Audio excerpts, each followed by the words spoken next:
Welcome back. Well, with us right now from the PC Club is their Vice President, John Huber. John, good to see you again. Good to see you, Ken. Great to have you here today. And we have Chuck Holland, who is your Information Services Director. Is that the right title? That's correct. Okay, good to see you. Nice to see you, Ken.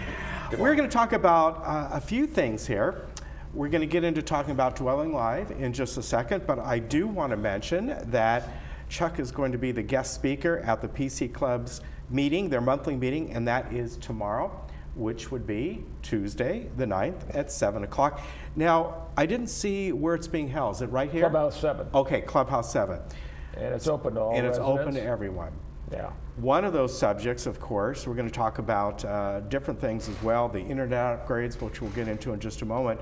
But really, the big topic right now is Dwelling Live. Mm-hmm. And beyond you speaking at this meeting coming up, there are going to be resident training sessions coming up following, right? That's correct. But before we get into the training aspect of Dwelling Live, for those people out there who may not heard of Dwelling Live or they don't know what it is, let's talk just a little bit about what it is. Dwelling Live is our new gate access system. This is a system whereby our gate ambassadors and our resident services personnel are managing all of our guests, both permanent guests, temporary guests, as well as overnight parking passes. This is a tool that now we've just recently enabled for our residents to be able to go online from the comfort of their own home, from their smartphone, tablet, or PC, so they can manage their own guests. Mm-hmm. We know that in the call center downstairs, we're taking 100,000 phone calls a month, or 1.2 million phone calls a month. So it's very challenging to be able to answer all those phone calls. Now, clearly, about 30% of those phone calls, about 35,000 to 40,000 phone calls that comes into resident service on a monthly basis are for gate clearance. If we could teach our residents how to use this new application, this new technology, for them to be able to manage their own guests anytime, any place, anywhere, and reduce those number of phone calls, it'd be a big win for the call center, for our residents, and the community as a whole. And Dwelling Live is a proven system. It wasn't, although they kind of tailor it to every community. It is a system that is used throughout the country. Correct. Right? It's all of North America. We have installations in Canada, Mexico, and all throughout the United States. Dwelling Live was actually started by a couple of gentlemen here in the Orange County area that about 15 years ago. And they really started off with community websites, and eventually it morphed into Dwelling Live, which is now the nation's premier gate access system in the country. Wow, I bet it probably started in I may be wrong, but Ladera Ranch. Yes. Am I right? Yes, you're right. I guessed that, but I remember when Ladera Ranch was being developed, their big thing was, and this may seem like normal now, but back then we have a community website where people can log in and get information, and back then, I don't know, 15 years ago, whatever it was like, wow. Yep, they're the company that pioneered there that. We go. They did Ladera Life, was the name of the website. Yes, I remember that. Yeah, that's the same company. Yeah. They've since spun off and they're international now. So very good. Yeah, John, you got to be excited about this because it plays into the technology of the PC Club and the Mac Club and all that. It is something that I think that a lot of your club members have probably kind of been waiting for. Kind of, you had mentioned, and this is going to be upgraded soon, the website, the community website is kind of hard to get around, and that's something else that's all going to play into this eventually.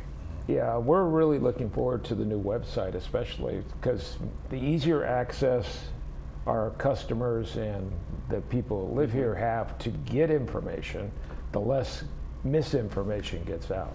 Right, exactly. And we're really pushing training on how to access all this stuff. I already used the Dwelling Live app. It works like a charm. Very simple to use and very quick to respond. Oh, that's good. Yeah, and that's what you want in any kind of new technology to people or new app. If it's too difficult, people are going to go, if there's too many steps to take, even for me, I'm like, I'm done. We don't want that. Well, we have for our residents, we realize that our folks are going to need some help getting signed up and learning how to use the system. The system is very, very simple to use. All you need is your email address and your resident ID number. You'll be able to go right to the App Store, download the app, sign in with your email address, and your resident ID, you'll get your rate in. Not only that, when you install it on the app, it actually will connect to your contacts on your phone. So when you're ready to create a gas, when you're actually ready to create a gas, you just select create gas, select from your address book, and done. Literally takes just a few seconds. I think the most efficient and really neat thing is when your guests do arrive at the gates and they get checked in by the gate ambassadors, you'll get a text message or an email alert when your guests have arrived. So that's fantastic. I think that's a great level of customer service. That is really good. And the apps are for both the iOS and also Android. Yep, iPhone and Androids. Yes, that's correct. And PC and Macs. Correct. Is that right? Yeah. Yep. It's cross-platform, so any device, anywhere, anytime. Yeah, that's fantastic. Now, along with that, we are looking at upgrades in our internet speed. Am I right? Mm-hmm. And Chuck, you were mentioning one of the bottlenecks, if you will, is of course the modems that are being used, right? They are the DOCSIS 2 or that's correct. 2.5 or whatever they are. Correct. And by today's standards, that's a few years old, am I right? Absolutely, several years old. First and foremost, what we need to do to be able to expand out our internet capabilities is looking at the actual hardware infrastructure. Throughout the community, we have 32 nodes. You have 32 fiber optic nodes. But right now, at our head end, we have one laser that's servicing 2 nodes. So what we're doing to upgrade the infrastructure, we're going to go to a 1-to-1 ratio, one laser per node, which is effectively going to double our whole entire capacity. Now that doesn't really necessarily mean the end user are going to get a double capacity. The speeds in which they're going to be able to get access to are sometimes 2 and 3 times greater than what they have now at no additional cost. We have engineers in from Atlanta, Georgia, I think that's where they're from, or Florida.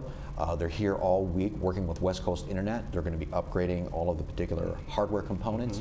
Once they're completed with their process this week, we're going to be scheduling our team to follow through and get our side of the work done over the next couple of weeks. Okay, or next month. And that was something that you said there, because people have been asking about this with West Coast Internet. Some people have said, well, when this new internet speed comes in, are we changing service providers and things like that? But you're not. Not at all. It's going to be status quo.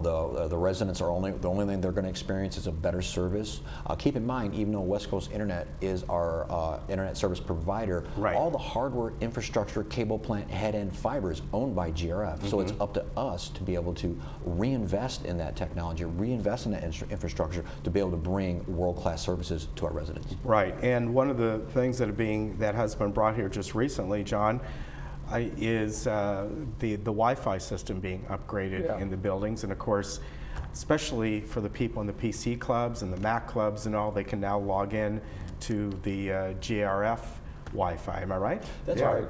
And every clubhouse has been upgraded. And then in the PC workshop, you're on the 3rd floor, and the Mac workshop has been upgraded also. So we have 39 computers in the workshop, and all of them could be watching videos, and we have no throughput problems at all with the new setup in the building. Yeah, that's fantastic. That's a real benefit, especially that both the clubs, or people may not be aware, by the way, that the PC and Mac clubs are right here on the 3rd floor, as are the classrooms for that. And they're all run by volunteers, so there's no fee for GRF. Yeah, and they're fantastic. They really are. You got those Surface Studios in yet? You gonna get any of those? No. No. I think $4,000 for one of the Surface Studios. I know. A little higher than a club can afford. Even though I'm a Mac person, that's a pretty sweet machine. It is. It really. You know what we're talking about? No. It's the Surface, Microsoft. Oh yes, I have. Microsoft. It kind of folds down like a drafting board. It's pretty cool. It's pretty pen neat. enabled. Yeah, it's really neat. We want to remind people that the Dwelling Live resident training are coming up on Thursday the 11th at 10 o'clock, 2 o'clock, and 7 p.m. Saturday the 13th at 10 a.m. Thursday the 18th at 10 and 2.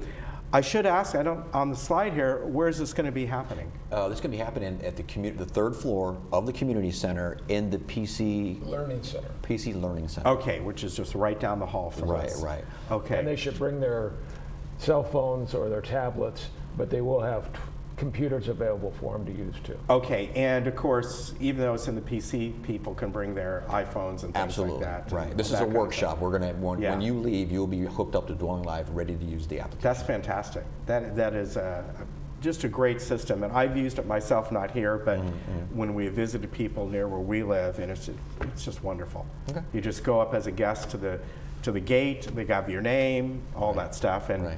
as you drive to your friend's house, Right. they're like waiting for you out front. They got the drinks ready. Yeah, All no, set. it's great. Or they're locking the door. Or they're locking the door. Right, It's right. We didn't want them here.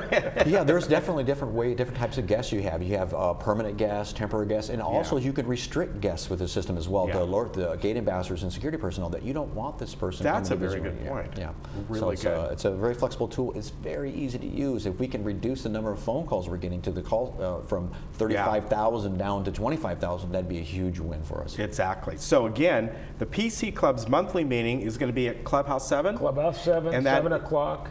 Every inn in the village is welcome. Members, we have door prizes. So and our membership is only $10 a year. And usually the door prizes are worth anywhere from $25 to $50. Yeah, that's So, fantastic. yeah. And And look then who you also- have as your guest speaker. Yeah, You know, yeah, I had to twist his arm behind. He's a busy man. he is a busy man. So that is tomorrow at Clubhouse 7, 7 p.m., the PC Club's monthly meeting. Everyone is welcome there. And then, as you saw on the screen, we have the information on the Dwelling Live training. Is that on the website? People need to look that up? Yes, it is. It's on. Okay. It was on last week's What's Up in the Village. Okay, very good. Good to have you. John, Yeah, good to good to see see you. you again. Chuck, as always, Ken. good to I'll see see you you. around. Sure. All right, we will be right back.